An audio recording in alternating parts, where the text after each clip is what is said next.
Yo, welcome back to the channel. In this video today, we're going to be going over the Magicka Warden for Markarth. Warden seems pretty strong to me. I absolutely love where it's at, whether it's Stam or Magicka. It has been one of my more played classes in this patch, whether you go for an ice build or a regular build.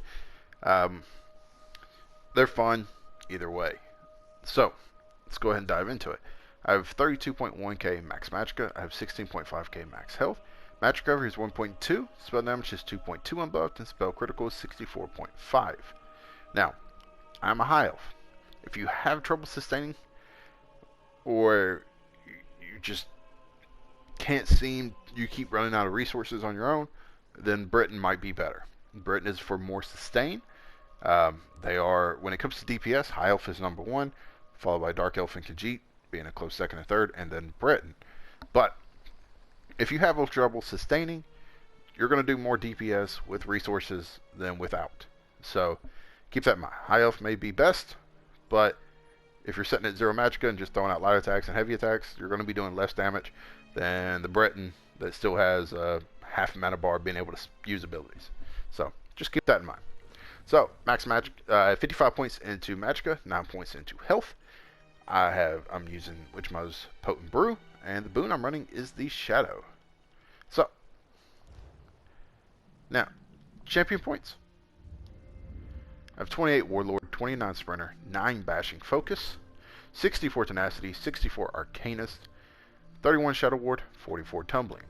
Tenacity and Arcanist are your main two, followed by you can either put points into Shadow Ward, Tumbling, or even Sneak if you sneak around a lot. Main focus in this tree is to get to 75, so you can get the Treasure Hunter passive unlocked, which this will help farming sets, farming anything, especially if you're doing it from chests. This makes it a whole lot easier.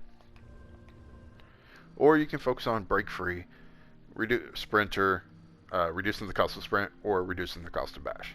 It is completely up to you on what you do, but your main focus in this tree is Tenacity and Arcanist. Now, in the red tree, we have 37 Quick Recovery, 11 Bastion, 64 Hardy, 64 Elemental Defender, and 30 Light Armor Focus. 30 Spell, 30. Now, in this shield, or in this tree, Hardy and Elemental Defender are your main two, followed by Ironclad. And then, if you want to, after those, you can either do Special or Light Armor Focus, get to be a little more tankier, or you can focus on your healing received and your shield strength. That's up to you on what you do. Now, blue tree, 61 Elfborn, 64 Elemental Expert, 17 Spell Erosion, 16 Staff Expert, 61 Master at Arms, and 51 Thermometer. Now, when it comes to Elf and Elemental Expert are your main two, followed by Master at Arms, Thermometer, and then Staff Expert and Spell Erosion. I would go Master at Arms over Thermometer starting out, because some of our main abilities, some of our more hard-hitting abilities for the Magicka Warden, being Shock, Cliff Racer, Force Pulse, LA Weapon, whatever it is, whatever you're using as spammable is going to count. Master at Arms is going to do that. We're really only running one dot in this setup, so Thermometer is nice to have, but it would not be my main focus after the other ones. Master at Arms. So, Elfborn, Elemental Expert, Master at Arms, Thermometer, Staff Expert, Spell Erosion. Back and forth. Now, sets. First set that I'm rocking is Scathing Mage. I love Scathing Mage. This comes from Imperial City Prison. I'm running a Precise Flame Staff with Absorb Magic Enchant. Because I am a high elf, sustain is kind of a pain in some cases. So I've run an Absorb Magic Enchant. If you're a Briton, you can run, I would suggest running a Flame Damage Enchant, a Shock Damage Enchant, or double dot poisons. Either one of those will be, because you're not really going to need the sustain. So, that's up to you. Now, what this set does, it gives us max Magicka, spell crit, and when we deal direct damage, you have a 20% chance to increase your spell damage by 498 for 5 seconds. This effect can occur once every 5 seconds. And when it goes off, you'll see it on your bar. It's just like this little green dot. Let's see if we can get it to proc here pretty quick. There it is. Over at the end, you'll see it counting down, and that's pretty much it. And it goes off quite a bit. So, but that is what the proc looks like. on your character and stuff. Like I said, this comes from Imperial City Prison. It's very easy to do on normal. The worst thing you're going to have to worry about is the final boss, Lord of Warden. As long as you get in the portals and brace for impact, or just, I mean, I've even seen some people, you can survive it sometimes. I guess it just depends on how the game feels. I mean, I've seen people survive it 1 minute, and then next minute they die from it, from the little ground when he goes up. So, really good set to have.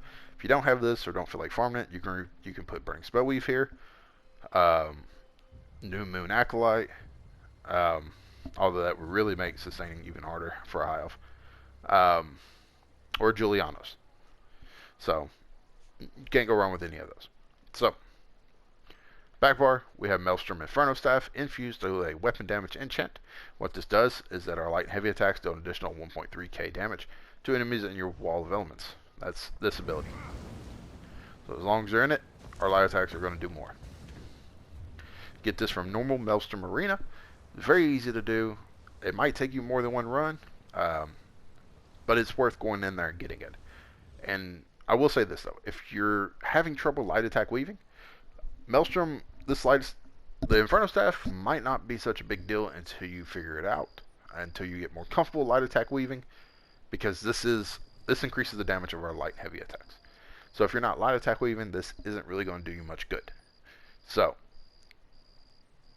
but if it was me, I would still go get it, just so I don't have to go back later on and try to get it again. So, now, with Scathing Mage, we're rocking a chest infused with Max Magicka, a waist Divines with Max Magicka, and boots Divines with Max Magicka. So, now, the monster set, we're rocking Maul the Infernal, light Divines with Max Magicka, and shoulders, light Divines with Max Magicka. Now, what this does is it gives us Max Magicka, and when we deal damage with a light or heavy attack, you have a 33% chance to summon a fire-breathing Daedroth 15 seconds. Daedroth attacks deal 5.4k flame damage, and alternates between Fiery Breath, Fiery Jaws, and Jagged Claw, which alternates once every 2 seconds. The Daedroth can only be summoned once every 15 seconds. Now, this comes for Banish Cells 2. A very easy dungeon to do on Vet, but if you're having, like I said, light attacking, if it's right now just not your thing, you're having trouble with it, then this isn't going to do you much good because this procs off your light and heavy attacks. So, replacements. If you stay close, Grofstar is a really good replacement. Puts a little fire ring around you for 5 seconds, doing 2.3k flame damage in that time frame. It can happen every 10 seconds. This is a pretty nice set. Comes with Vaults of Madness. Not too hard to get in and get. Vaults of Madness is another pretty easy one. You also have Crypto Hearts. Both these dungeons are extremely easy on Vet 1 and 2. Alambris gives you Max Magicka, and when you deal flame or shock damage, you have a 33% chance to summon a meteor shower of that damage type that deals 2.6k damage to all enemies within 4 meters every 1 second for 5 seconds. This effect can occur once every 8 seconds. We're really only going to, this is only going to proc off of fire damage because we don't have any shock damage in our kit. And then of course you have Neurance. This gives you spell damage, and when you deal direct damage, you have 15% chance to summon a Leech Crystal that explodes after 2 seconds, dealing 13.4k magic damage to all enemies within 4 meters. The effect can occur once every 3 seconds. So, and then of course you have Valkyrie as well. It's a pretty solid set. Gives you spell pen, and when you deal damage with a damage over time effect, you have an 8% chance to summon a meteor that deals 12.6k flame damage to the target and 4.7k flame damage to all other enemies within 5 meters. This comes from City of Ash 2. That is a pain dungeon to do on Vet. But it can be done. It's CP 300 or so, around that. Even less. It just depends on the group that you have. But when it comes to easier sets to get, Neurant and Labyrinth are both probably the easier of two, followed by Grofstar as well. When you get up there, Zons is a really good one to have as well. It's more one of the, it's probably the best single target set that gives you spell crit when you damage a nearby enemy with a light or heavy attack. You have a 33% chance to create a beam of fire that will connect you to your enemy. The beam deals 2.7k flame damage every 1 second to your enemy for 6 seconds. Every second, this damage increases by 100%. The beam is broken if the enemy moves 8 meters away from you. This effect can occur every 18 seconds. Zons is really strong, so, but again, that works off of light and heavy attacks, so it goes back to Maw. If you're not really light attack weaving, then it's not going to proc as much as it should, and you're probably going to get more use out of something like Grothdar if you stay close, or I would recommend a Labrys if you kind of stay more ranged. So, just my suggestions for monster sets. So, now, second set is Medusa. It's a heavy armor set, so you've got to run it on the body. You got to run 2 pieces on the body because of the 5-piece we want, and all it does is it gives us spell crit. It gives us a ton of spell crit, and then the 5-piece, you gain minor force at all times, increase your critical damage by 10%. Now, this is why you want to run 2 pieces on the body, because it is heavy, so you want a light shoulders, a light helmet, and then your jewelry. I have 2 bloodthirsty, 1 infused.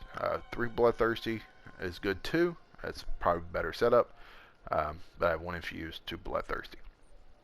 Now, this set comes from Arch Cranium, and with the changes that they made to crit, where they pretty much lowered it, you kind of got to have a crit set on Magic users now. You can't get around it.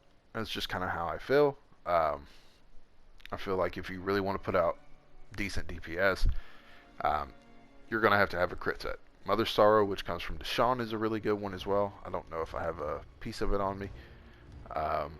Doesn't look like I do. But it's a really good one. It comes from Deshawn, and it's a light armor. So you can, again, 3 pieces jewelry, 2 pieces on the body with a Scathing Mage. But then you would want to run Maul the Infernal in Divine Medium or Heavy Shoulders, and then or Medium Heavy Helmet. So that way you can have the 5-1-1. But that Mother Sorrow is probably easier one to get, because this is a heavy armor set, so in turn you need to transmute the jewelry, because it comes in healthy, and healthy isn't really going to do you any good. So if you don't have the transmutation crystals to transmute this stuff right away, I would just go with Mother Sorrow from Deshawn. It can be kind of pricey if you want to buy it, but you can farm it pretty easily. So yeah, I guess pretty much it. If you want to replace Scathing Mage with armor sets, Burning Spellweave, New Moon, Julianos would be the 4. Even Draugr, Moon Hunter, all those would be good, because you want a DPS set that will increase your spell damage here, and then a crit set. So Medusa, Mother Sorrow would be the 2 that I would swap out where Medusa is. Now, skills wise, our main spammable, you have 2 options here. You have Screaming Cliff Racer, and you have Elemental Weapon, and you have Force Pulse. Either one of these would work. I believe Ele Weapon is the best one, but you can use Force Pulse and Screaming Cliff Racer as well. I tested with both of them. Let me find. Oh yeah, a bear. So this was Force Pulse. This was Screaming Cliff Racer. There's really not much difference in the DPS. There really isn't.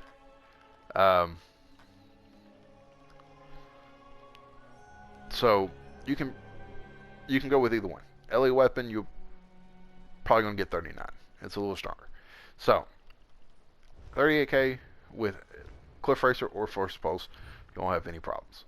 So what this does is command a Cliff Racer to dive bomb an enemy, dealing 8.8k magic damage. If you are more than 7 meters away from you, the target from the target you set them off balance for 7 seconds.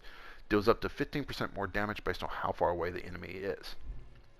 Deep Fissure, stir up a group of shock that attack after 3 seconds, dealing 12.2k magic damage to enemies in front of you. Enemies' damage are reflected with Major Breach, reducing their physical and spell resistance by 5.9 for 6 seconds.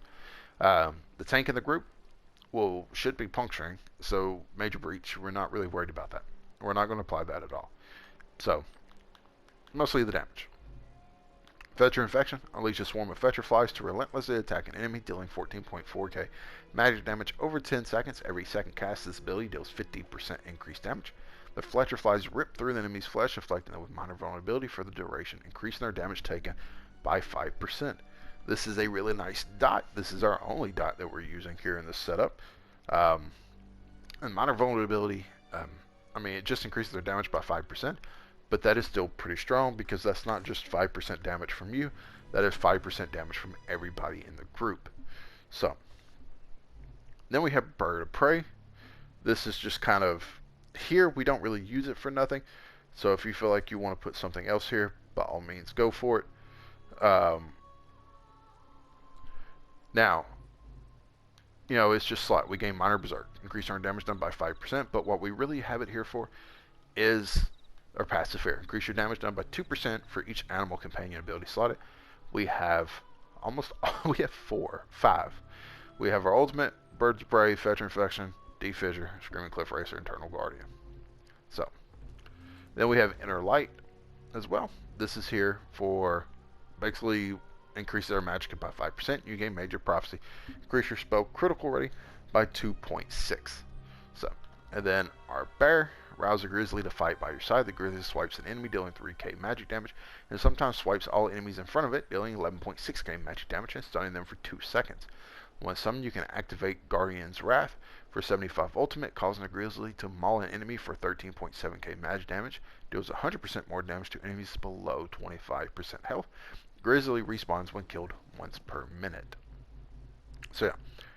So you can always replace this with Force Pulse or LA Weapon. The choice is yours. LA Weapon, you do kind of got to do the Psijic portals and stuff like that to get, so it is kind of a pain, but it is worth it in the end if you want to go that route. So then we have Blockade of Fire. This lasts for 14 seconds. You slam your staff down to create a flame barrier in front of you, dealing 1k flame damage to enemies in the target area every 1 second. Burning enemies take 20% more damage from this ability. Now, I'm using this Blockade of Fire due to the rotation that I use. If you're not having any trouble sustaining in a group, you're getting orbs, shards, there's magic drain on the target from LE drain, whatever, minor magic still, I think it's called. You can, by all means, go Blockade of Fire. Or, not Blockade of Fire, but Unstable Wall. Basically, it will explode every 10 seconds. This lasts for 12 seconds, so it's really not that big difference. But they're still 2 seconds apart. I have this, I'm using this one because that 12 seconds where I would have to bar swap and hit at 10 seconds, allows me to put into heavy attack if I don't have my resources in it. And I'll show you here soon. Conjure Ice Shards at a target location. Or, anyways, Winter Revenge, conjure Ice Shards at a target location to skewer enemies in the area, dealing 2.1k frost damage every 1 second for 12 seconds. Enemies hit or overcome with Bitter Cold reduce their movement speed by 30% for 3 seconds. Ability has a higher chance to apply the chill status effect. So, again, 14 seconds, 12 seconds. Blue Betty, call a Betty niche to your side, which restores 4.9k Magicka to you over 25 seconds, and grants you Major Brutality and Sorcerer, increase your weapon and spell damage by 20%. Every 5 seconds, the niche removes 1 negative effect from you. So this is just here. It helps us keep our resources going, and it also gives us Major Sorcery and Major Brutality, but mostly Major Sorcery. Now this is a flex spot. Due to the fact that we're running Medusa, or even this one could be a flex spot, but due to the fact that we're running Medusa, if you feel like you need a heal, if you don't really have a healer, you can drop your shield, you can drop Inner Light, it doesn't really matter. Honestly, I would keep the shield and just drop Inner Light for Polar Wind or Arctic Blast, or even Lotus Flower or Enchanted Growth. Any of those, that are heals, it won't hurt nothing. But this is just the shield here. It's going to absorb 9.1k damage for 6 seconds. It's capped at 50% of our max health. While active, whenever the shield absorbs damage, you restore 206 Magicka. Each piece of light armor 1 increases Magicka restored by 32%. Effect can occur up to 3 times. Inner Light, just barred for the max Magicka on the back bar. And then the barracks, we gotta have it double barred. So that is pretty much the setup. Now, when it comes to rotation, you're going to make sure your bear's out first before I do this. Pots that we use, you can either use Essence of Spell Power or Essence of Magicka. I tend to use Spell Power in more difficult dungeons and trash pots and the easier stuff. So, when it comes to this, we're going to buff up, which the only thing we got to hit is the Betty niche. Wall, Light, Winter's Revenge, Light, Bar Swap, light Shulk, light Fletcher, light Force Pulse, or Cliff Racer, a light Shulk, and then you can fire off 2 Cliff Racers, Shulk, Bar Swap, Wall, Revenge, and then just repeat the process. Fletcher.